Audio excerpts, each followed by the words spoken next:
ಅಪ್ಪ ಇನ್ಯಾವತ್ತೂ ನಿಮ್ಮ ಮಾತನ್ನ ಮೀರಲ್ಲ.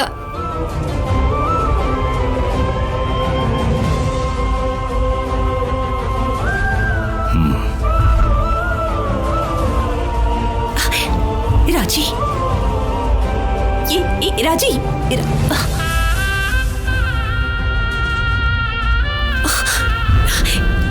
ಏನ್ರಿ ನೀವು?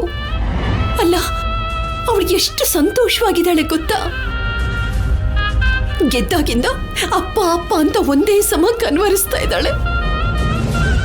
ಕಪ್ಪು ಕೊಡ್ಬೇಕಾದ್ರೂ ಅಷ್ಟೇ ನೀವಿರ್ತೀರ ಅಂತ ಅವಳ ಕಣ್ಣುಗಳು ಸುತ್ತಮುತ್ತ ಹುಡುಕಾಡ್ಬಿಟ್ವು. ಅವಳಿಗೆ ನೀವು ಅಂದ್ರೆ ಎಷ್ಟು ಪ್ರೀತಿ ಗೊತ್ತಾ?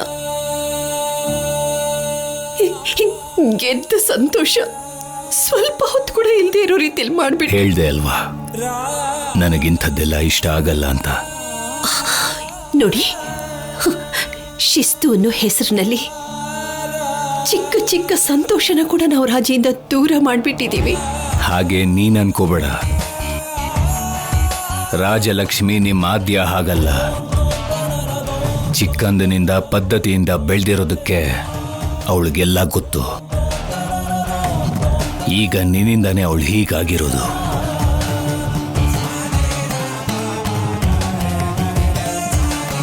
ರಾಜಲಕ್ಷ್ಮಿಗೆ ಸಂಬಂಧಿಸಿರೋ ಯಾವ ವಿಷಯದಲ್ಲೂ ನೀನು ತಲೆ ಹಾಕದೇ ಇದ್ರೆ ನಮ್ಮಿಬ್ರಿಗೂ ಒಳ್ಳೇದು.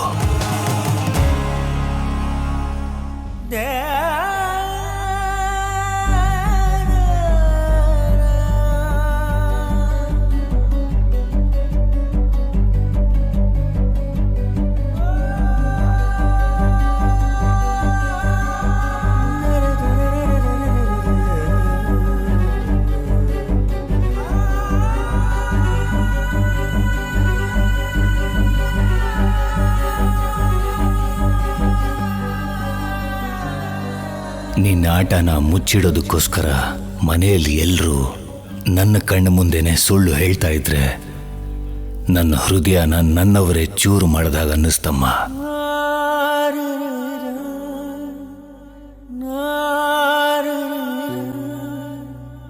ಇನ್ನ ಮದುವೆ ವಿಷಯದಲ್ಲಿ, ನಿನ್ನ ಜೀವನದಲ್ಲಿ ನಡೆಯೋ ಯಾವ ವಿಷಯದಲ್ಲಾದ್ರೂ ನಂದೇ ಕೊನೆ ನಿರ್ಧಾರ ಆಗಿರಬೇಕು.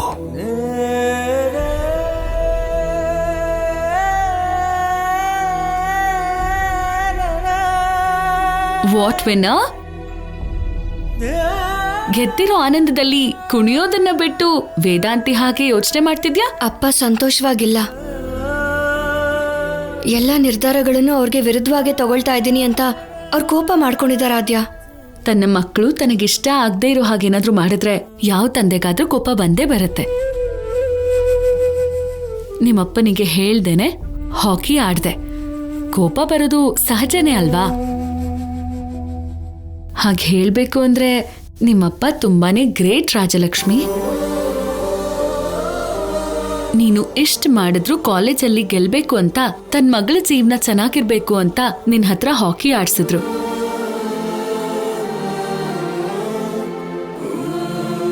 ಅಂತ ತಂದೆನ ನಾನು ಸಂತೋಷ ಪಡ್ಸಕ್ ಆಗ್ಲಿಲ್ಲ ಅಂತ ನಂಗೆ ತುಂಬಾ ಬೇಜಾರಾಗ್ತಾ ಇದೆ ಆದ್ಯ. ಅದಕ್ಕೆ ಏನು ನನಗೆ ಹಾಕಿ ಮೇಲಿರೋ ಇಷ್ಟನ ನನ್ನಿಷ್ಟ ಅಂತ ಬಿಟ್ಟು ಇನ್ ಮುಂದೆ ನನ್ನ ಜೀವನದಲ್ಲಿ ಬರೋಂಥ ಯಾವುದೇ ನಿರ್ಧಾರಗಳನ್ನಾದ್ರೂ ಅದನ್ನೆಲ್ಲ ನೀನೇ ತಗೋ ಅಂತ ಹೇಳ್ತಿದ್ದಾರೆ. ಅದು ಕೂಡ ಸಮಸ್ಯೆನೆ. ಅರ್ಥ ಆಗ್ತಿಲ್ಲ ಆದ್ಯ. ಇಬ್ರ ಅಭಿರುಚಿಗಳು ಹೊಂದಾಣಿಕೆ ಆಗುತ್ತೋ ಏನೋ, ಆದ್ರೆ ಅಭಿಪ್ರಾಯಗಳಾಗಲ್ಲ. ಅಂದ್ರೆ ನಿನ್ನ ಅಭಿಪ್ರಾಯದಲ್ಲಿ ಒಳ್ಳೇದು ಅನ್ಸಿದ್ದು ನಿಮ್ಮ ಅಪ್ಪನ ದೃಷ್ಟಿಯಲ್ಲಿ ತಪ್ಪು ಅನ್ನಿಸ್ಬಹುದು. ನಿನ್ನ ಅಪ್ಪನಿಗೋಸ್ಕರ ನಿನ್ನ ಆಲೋಚನೆಗಳು, ನಿನ್ನ ಆಸೆನ ಬಿಟ್ಬಿಟ್ರೆ ಕೊನೆಗೆ ನಿನ್ನ ಜೊತೆ ರಾಜಲಕ್ಷ್ಮಿ ಇರೋದಿಲ್ಲ.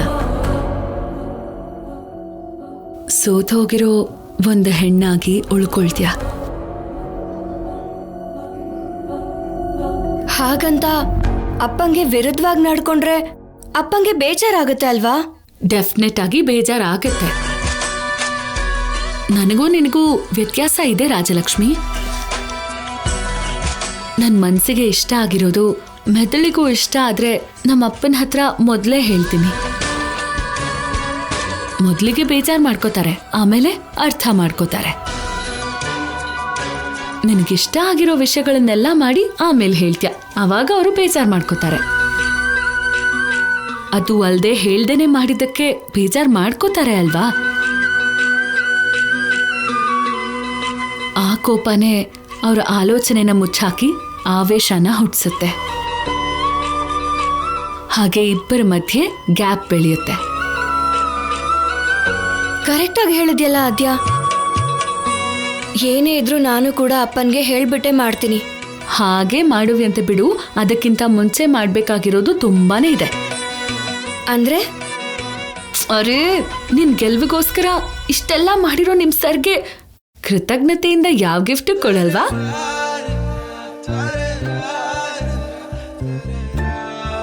ಅಲ್ವಾ?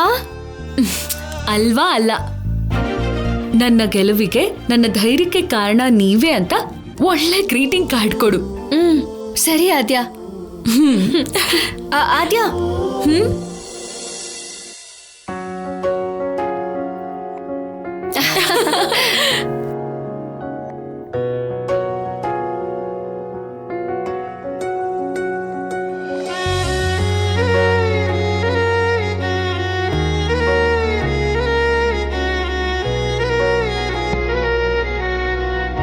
ರಾಜಲಕ್ಷ್ಮಿ, ಇದು ನೋಡಿದ್ಯಾ?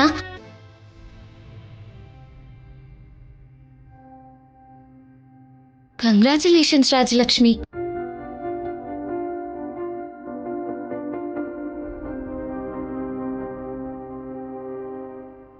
Congrats Rajalakshmi. Congrats Rajalakshmi. Congrats Rajalakshmi. Thank you.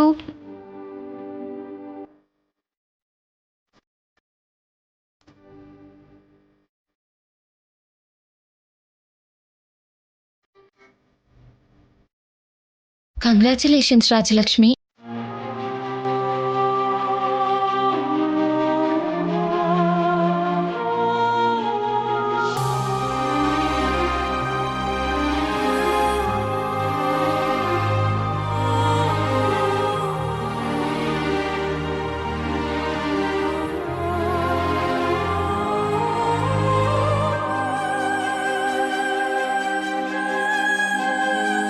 Rajalakshmi, ಚಿಕ್ಕ ವಯಸ್ಸಲ್ಲಿ ಪಾಸ್ಪೋರ್ಟ್ ಸೈಜ್ ಫೋಟೋ ತೆಗೆಸ್ಕೊಳ್ಳೋಕೆ ಭಯ ಪಡ್ತಿದ್ದೆ.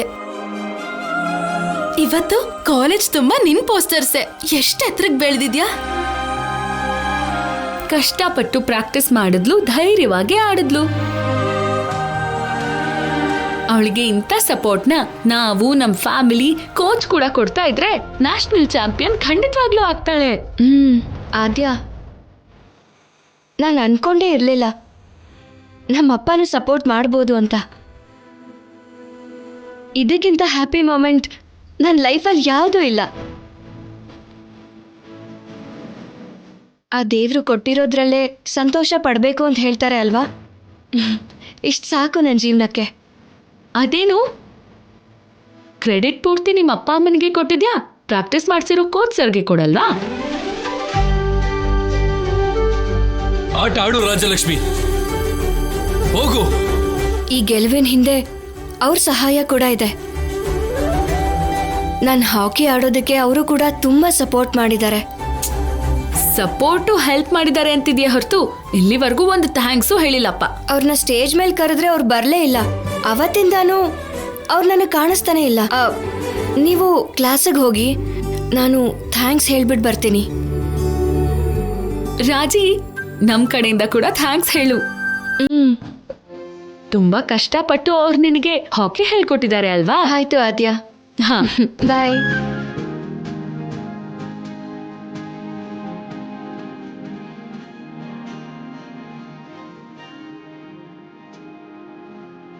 ರಾಜಲಕ್ಷ್ಮಿ, ಕಂಗ್ರಾಟ್ಸ್. Thank you.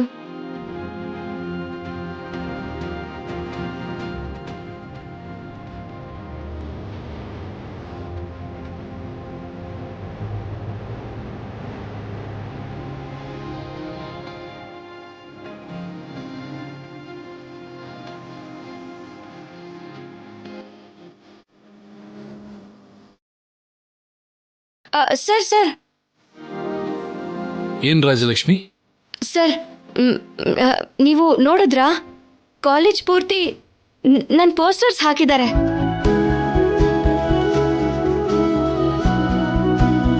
ನಮ್ಮಪ್ಪ ಕೂಡ ನಿನ್ನೆ ನನ್ನ ಆಟ ನೋಡಿದ್ರು ಸರ್. ನನಗೆ ತುಂಬಾ ತುಂಬಾ ಸಂತೋಷ ಆಗ್ತಿದೆ. Very good. ಆದರೆ ಒಂದ್ ಮಾತ್ರ ನೆನ್ಪಿಟ್ಕೋ, ನಿನ್ನೆ ಗೆದ್ದಿರೋದನ್ನ ಮರ್ತು ಹೋಗು. ಮುಂದೆ ಬರೋ ಗೆಲುವನ್ನ ಹೇಗೆ ಸಾಧಿಸ್ಬೇಕು ಅಂತ ಯೋಚನೆ ಮಾಡು. ಇನ್ನು ತುಂಬಾ ಮ್ಯಾಚ್ಗಳಿದಾವೆ, ಅವೆಲ್ಲನೂ ಆಡಿ ಗೆಲ್ಬೇಕು. ಬರೀ ಈ ಗೆಲುವು ಸಾಲಲ್ಲ. ಹಾಗೆ ಆಗ್ಲಿ ಸರ್. ಸರ್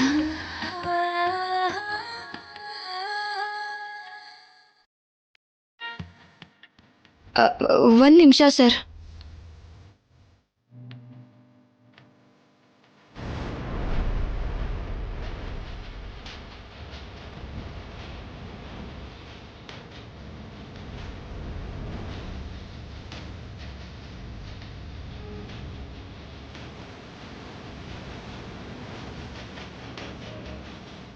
ಸರ್ ಈ ಗ್ರೀಟಿಂಗ್ ಕಾರ್ಡು ನಿಮಗೋಸ್ಕರನೇ. ನೀವಿಲ್ಲದೆ ಇದ್ದಿದ್ರೆ ಇದೆಲ್ಲ ನಡೀತಾನೆ ಇರಲಿಲ್ಲ ಅಲ್ವಾ sir? Thank you sir, thank you so much. ತಗೊಳ್ಳಿ sir.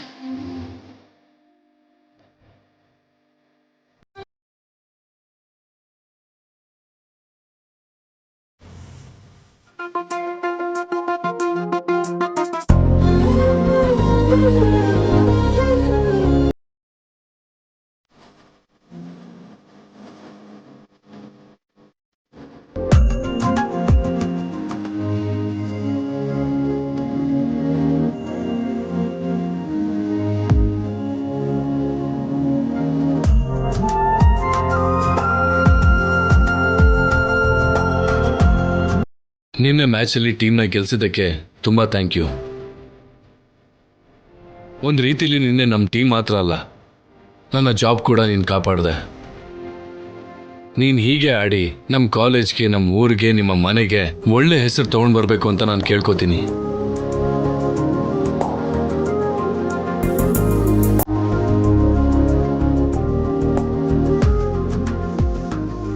All the best Rajalakshmi. Sir ಒಂದು ನಿಮಿಷ.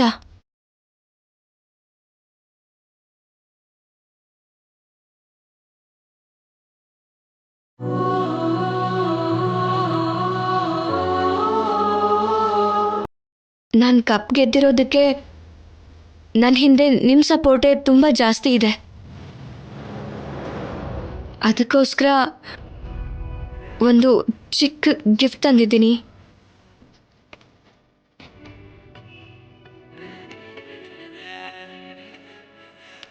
ಏನಿದು? ಶರ್ಟ್ ತಗೊಂಡು ಬಂದಿದ್ದೀನಿ ಸರ್. ಇವಾಗ ಇವೆಲ್ಲ ಯಾಕೆ ರಾಜಲಕ್ಷ್ಮಿ? ಮೊನ್ನೆ ನಮ್ಮ ಮಾವನ ಮದುವೆಗೆ ಶಾಪಿಂಗ್ ಮಾಡಕ್ಕೆ ಹೋಗಿದ್ವಿ. ಅಲ್ಲಿ ಈ ಶರ್ಟ್ ಕಾಣಿಸ್ತು. ನಿಮಗೆ ತುಂಬ ಚೆನ್ನಾಗಿರುತ್ತೆ ಅನಿಸಿ ನಾನೇ ತಗೊಂಡೆ.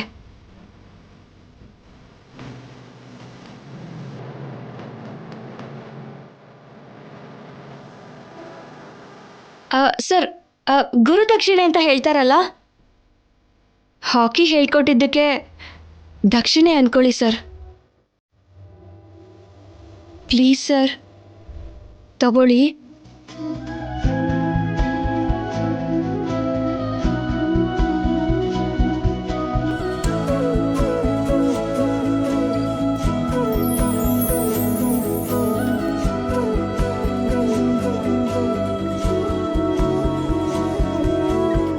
Nice selection. Thank you Rajalakshmi.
ಏನೋ ಇಷ್ಟೊತ್ತಿಗೆ 30 ಬಾಕ್ಸ್ ಹೋಗಿರೋ ಹಾಗಿದೆ.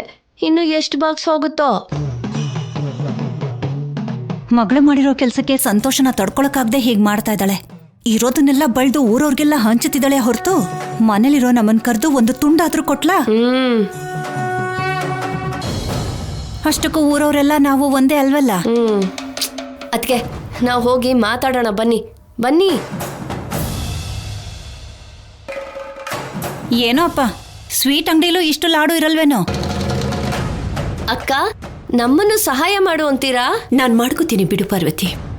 ನಮ್ಮ ಮೇಲಿನ್ನು ಕೋಪ ಹೋಗಿಲ್ವಾ ಅಕ್ಕ? ಹೇಳಿ ಅಕ್ಕ, ಯಾವ ಕೆಲಸ ಮಾಡು ಅಂದ್ರೂ ಆ ಕೆಲಸ ಮಾಡ್ತೀವಿ. ನಾನು ಮಾಡ್ಕೋತೀನಿ ಅಂತ ಹೇಳಿದ್ನಲ್ಲ. ಹಾಗಲ್ಲ ಅಕ್ಕ. ದೊಡಮ್ಮ, ನನಗ್ ಸ್ವೀಟ್ ಕೊಡಲ್ವಾ? ಏಯ್, ನಾವು ಮಾತಾಡ್ತಿದೀವಲ್ವಾ, ಹೋಗು ಆ ಕಡೆಗೆ. ಇಲ್ಲ, ನಾನು ಹೋಗಲ್ಲ, ನನಗ್ ಸ್ವೀಟ್ ಬೇಕು. ಪಾರ್ವತಿ, ಬಿಟ್ಟು ಮೇಲೆ ಯಾಕೆ ಕೋಪಿಸ್ಕೊಳ್ತಾ ಇದೀಯಾ? ಇರ್ಕಂದ, ತಗೋ ಸ್ವೀಟ್ಸ್ ತಿನ್ನು ತಿನ್ನು. ನೋಡಮ್ಮ, ನಮ್ ದೊಡ್ಡಮ್ಮ ಎಷ್ಟು ಒಳ್ಳೆಯವರು.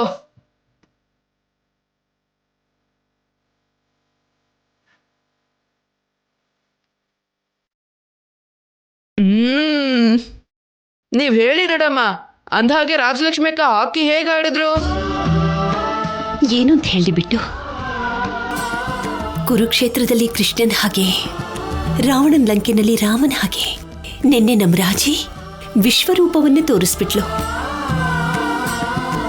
ಅರ್ಜುನನ್ ಗುರಿ ತಪ್ಪಲ್ಲ ಅನ್ನೋ ಹಾಗೆ ನಮ್ಮ ರಾಜಿ ಹೊಡೆದು ಒಂದೊಂದು ಗೋಲು ಗುರಿ ತಪ್ಪದೇನೆ ಹೋಯ್ತು. ಇನ್ನೇನು ಸೋತೆ ಹೋಗುತ್ತೇನೋ ಅನ್ನೋ ಆಟನ ನಮ್ಮ ರಾಜಿ ಗೆಲ್ಸಿದ್ಲು.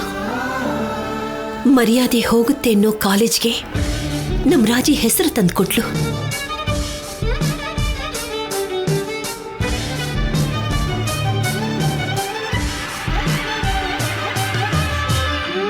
ಎಲ್ಲ ನಾನೇ ಮಾಡಿರೋ ಹಾಗೆ ಹೇಳ್ತಿದ್ಯಲ್ಲಮ್ಮ. ನೀನ್ ಇಲ್ದೇ ಇದ್ದಿದ್ರೆ ಆಡಕ್ಕಾಗ್ತಿತ್ತಾ? ಆಂಜನೇಯ ಬೆಟ್ಟನ ಎತ್ತಿರೋದಕ್ಕೆ ಕಾರಣ ಆ ಶ್ರೀರಾಮ ಅಂತ ಹೇಳೋ ಹಾಗೆ, ಈ ರಾಜಲಕ್ಷ್ಮಿ ಕಪ್ ತಗೊಂಡಿದ್ದಕ್ಕೆ ಕಾರಣ ನೀನೇ ಅಲ್ವಮ್ಮ? ನೀನ್ ಒಪ್ಪಿಸ್ದೇ ಇದ್ದಿದ್ರೆ ಹಾಕಿ ವಿಷಯ ಹಾಗಿರ್ಲಿ, ನಾನು ಅಷ್ಟಕ್ಕೂ ಕಾಲೇಜ್ಗಾದ್ರೂ ಹೋಗೋಕ್ಕಾಗ್ತಿತ್ತಾ?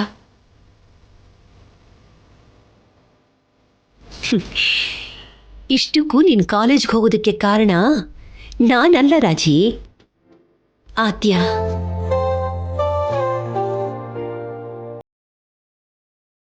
ಪ್ರತಿಯೊಂದು ಹೆಣ್ಮಕ್ಳಿಗೂ ಓದಬೇಕು ಅನ್ನೋ ಆಸೆನೆ ನಿನ್ನನ್ನ ಕಾಲೇಜ್ಗೆ ಹೋಗೋ ಹಾಗೆ ಮಾಡ್ತು. ನೀನು ಹಾಕಿ ಆಡು ನಿನ್ನ ಪ್ರತಿಭೆನ ಆದ್ಯ ಗುರುತಿಸಿದ್ಲು. ನಿನ್ನ ಪ್ರತಿಯೊಂದು ಗೆಲುವಿನಲ್ಲೂ ಆದ್ಯನ ಹೆಜ್ಜೆ ಇದೆ ಕಣೆ.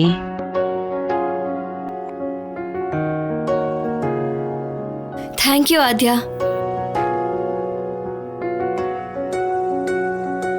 ನಿಂಗೆ ಥ್ಯಾಂಕ್ಸ್ನ ಇದಕ್ಕಿಂತ ಇನ್ನು ಹೇಗೆ ಹೇಳಬೇಕು ಅಂತ ಅರ್ಥ ಆಗ್ತಿಲ್ಲ. Thank you so much. ನೀನ್ ಯಾವಾಗ್ಲೂ ಹೀಗೆ ಸಂತೋಷವಾಗಿರ್ಬೇಕು ರಾಜಿ. ನೀನು ನನ್ನ ಸ್ವಂತ ಅಕ್ಕನ ಹಾಗೆ ಫೀಲ್ ಮಾಡ್ತೀಯ. ಅದಕ್ಕಿಂತ ದೊಡ್ಡ ಕೃತಜ್ಞತೆ ಇನ್ನೇನಿರುತ್ತೆ ಹೇಳು? ಆದ್ಯ, ನೀನು ಕೂಡ ಸಂತೋಷವಾಗಿರ್ಬೇಕಮ್ಮ. ಇನ್ನೇನಿಷ್ಟರಲ್ಲೇ ನಿನ್ನ ಹುಟ್ಟಿದ ಹಬ್ಬ ಬರುತ್ತಲ್ಲ, ಚೆನ್ನಾಗಿ ಆಚರಿಸೋಣ. ಹಾ ಆ ರಾಜಿ, ಆದ್ರೆ ಎಲ್ಲ ಏರ್ಪಾಡುಗಳನ್ನು ನೀನೇ ನಿಂತು ನೋಡ್ಕೋಬೇಕು.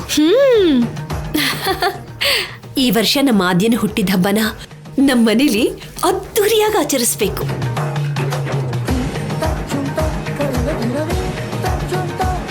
ಮನೆ ದೀಪ ಅಂತ ಮುತ್ಕೊಡಕ್ ಹೋದ್ರೆ ತುಟಿ ಸುಟ್ಟು ಹೋಗತ್ತಂತೆ. ಹಾಗಿದೆ ನಮ್ಮ ಪರಿಸ್ಥಿತಿ. ಆದ್ಯನ ಮನೆಯಿಂದ ಓಡ್ಸೋಣ ಅನ್ಕೊಂಡ್ರೆ ಅತ್ತಿಗೆ ಅವಳನ್ನ ತಲೆ ಮೇಲೆ ಕೂರಿಸ್ಕೊಂಡಿದ್ದಾಳೆ. ಮನೇಲಿರೋ ನಮ್ಮನ್ನ ಮಾತು ಆಡಿಸ್ತಾ ಇಲ್ಲ, ಹೊರಗ್ನವ್ರಿಗೆ ಹುಟ್ಟಿದ ಹಬ್ಬಕ್ಕೆ ಹೊಸ ಬಟ್ಟೆ ಬೇರೆ. ಎಲ್ಲ ನಮ್ ಕರ್ಮ.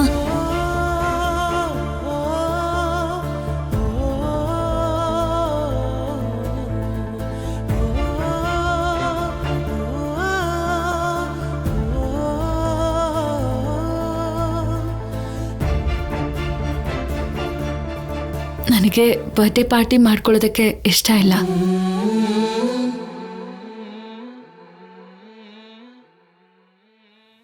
ಯಾಕಿಷ್ಟ ಇಲ್ಲ ಅಂತ ಹೇಳ್ತಿದ್ಯಾ? ಏನಾಯ್ತು? ನನ್ನ ಮಮ್ಮ ಇಲ್ಲದೆ ನಾನು ಮಾಡ್ಕೋತಿರೋ ಫಸ್ಟ್ ಬರ್ಡೇ ಇದೇ ಆಗತ್ತೆ. ಏನಾದರೂ ಪಾರ್ಟಿ ಮಾಡಿಕೊಂಡ್ರೆ ನಾವು ಸಂತೋಷವಾಗಿದ್ದಾಗಲೇ ಮಾಡ್ಕೋಬೇಕು. ಈಗ ನನಗೆ ಆ ಸಂತೋಷನೇ ಇಲ್ಲ. ಅದಕ್ಕೆ ಬರ್ಡೇ ಪಾರ್ಟಿ ಮಾಡ್ಕೊಳ್ಳೋಕ್ಕೆ ನನಗಿಷ್ಟ ಇಲ್ಲ.